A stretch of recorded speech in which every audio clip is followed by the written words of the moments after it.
Hello, and welcome back to our podcast. My name is Dr. Allison Chiwara. I'm the CEO and founder of Human Focused Ltd, a company that is dedicated to creating happier and healthier workforces and workplaces. Today on our podcast, we're going to talk about the power of will, perhaps strengthening our resolve in the very last hour. Let me ask you this. If the version of yourself you aspire to become stood right in front of you today, would you recognize them? Now pause for a moment and hold this thought with you. Did you instinctively say yes?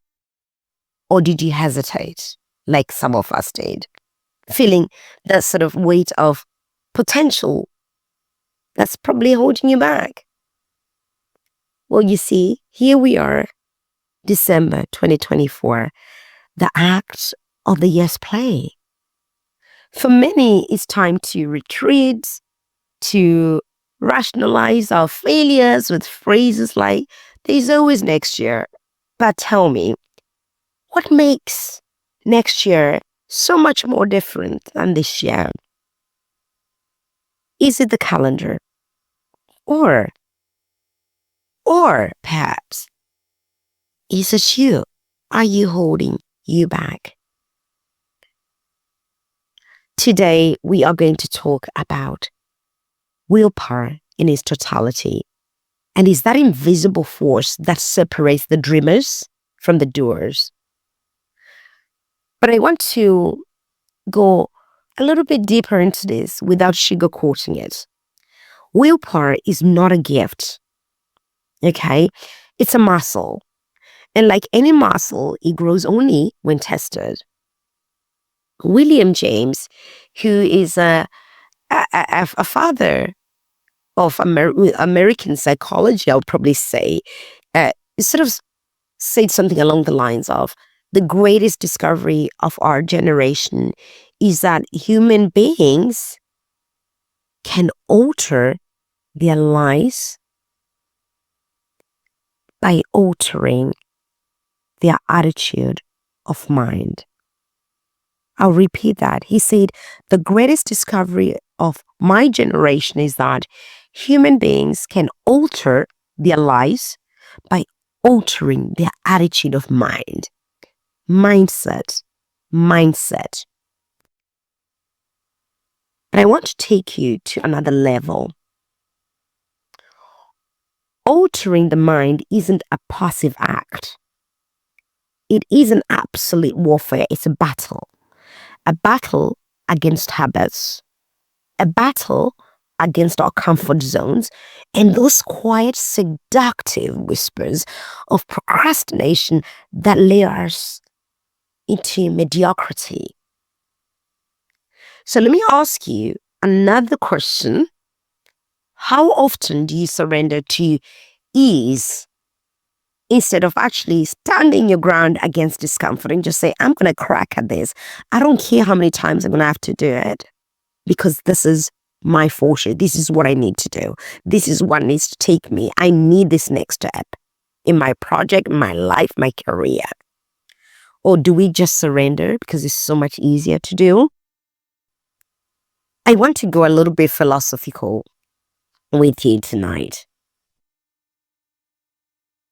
Across cultures and eras, the idea of willpower, as is spoken about, is the foundation of greatness. I think we all speak of this. And ancient Stoics, for instance, believed that the principle of voluntione, or will to endure, they wrote, you have power over your mind, not outside events. Realize this and you will find strength. So you have power over your mind, not outside events. And when you realize this, you will find strength. Meanwhile, we'll move to the East. There's a concept of Shakti in Hindu philosophy. And this represents the divine energy that flows through discipline and determination. So it's that belief that the universe aids you and aids those who persist with absolute intent. But I also move and support and back this wisdom with neuroscience. Researchers around the world have found that our prefrontal cortex, which is the part of our brain that is responsible for decision making and self-control, becomes stronger the more we resist temptation. So in other words, every time you say no to what weakens you, you are saying yes to what strengthens you. So as we talk about saying no to what weakens us and saying yes to what strengthens us, we also have to be honest. It's not easy, is it? We live in a world that's designed to erode our willpower. Instant gratification is usually one click away, one phone call away. We stroll instead of strategize. We binge instead of build. So how do we fight back? How do we reclaim our power over choices that we make on a daily basis, on a weekly and monthly basis, and for some of us on a yearly basis? Well, here's a challenge. I want you to visualize your goals daily. So not vaguely, but with sharp visual clarity. What do they look like? What do they feel like, those goals? Maybe what do they even smell like? Neuroscience tells us that when we vividly imagine success, it activates neural pathways as if we are actually achieving it. So it activates those same neural pathways as if we're actually achieving it. So you are wiring your brain for victory, right? Break those big sort of goals into small little chunks. So bite-sized goals. Remember this, not one climb does that. And no one climbs a mountain in one leap.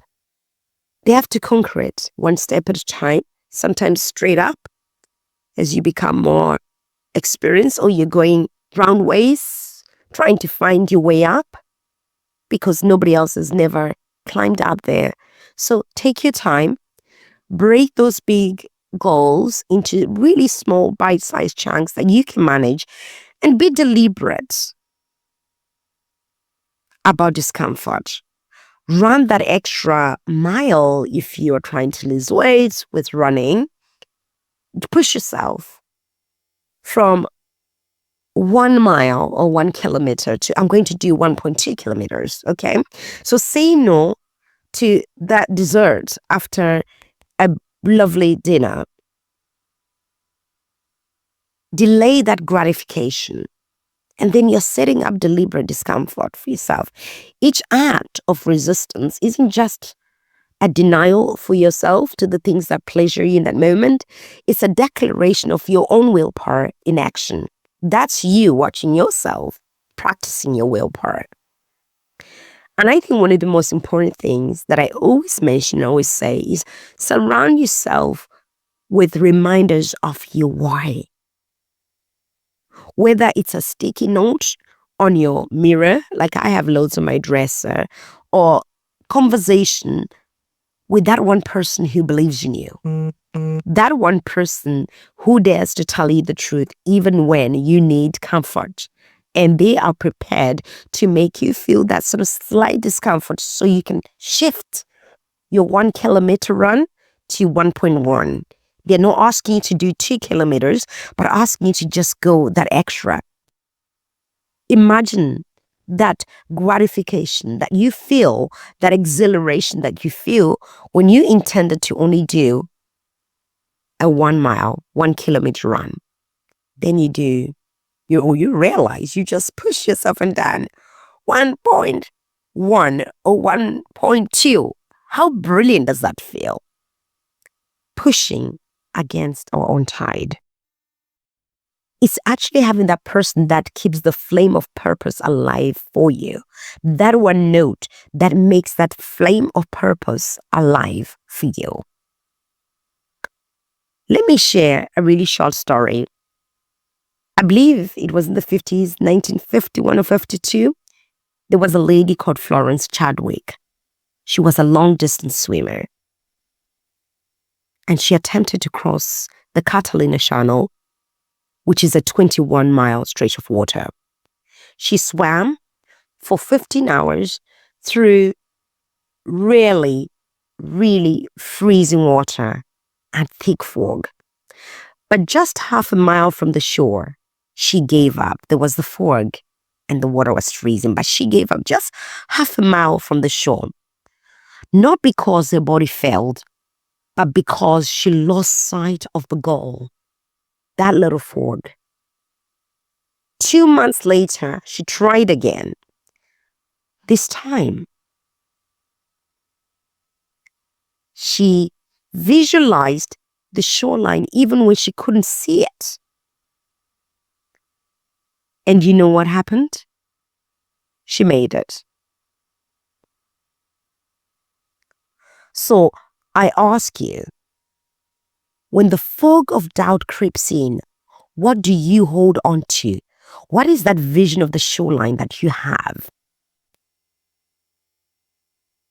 Do you see your shoreline all the time? Or do you give in because it's hidden from view? It's a bit foggy today. But my goal for this year hasn't shifted. It's just been foggy. Are you holding on? Are you visualizing that shoreline, even though you cannot see it? That is what willpower can do for us. That is the power of willpower. So therefore, why am I telling you this? Why am I even sharing this? Well, the year is not over. Neither are you. You have a choice today to let December actually become that month of excuses, or to make it a launching pad for the unstoppable momentum of your life. Remember, every act, even however small, of willpower, even so small, compounds into the extra to your ordinary, making it extraordinary. Every time that you push past fatigue, you push past those brain fogs, if you're menopausal like some of us, you push past doubt or fear,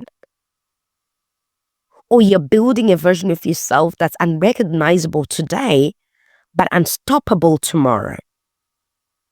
Just remember that every small act of willpower that you compound into it is what's going to make this journey extraordinary for you.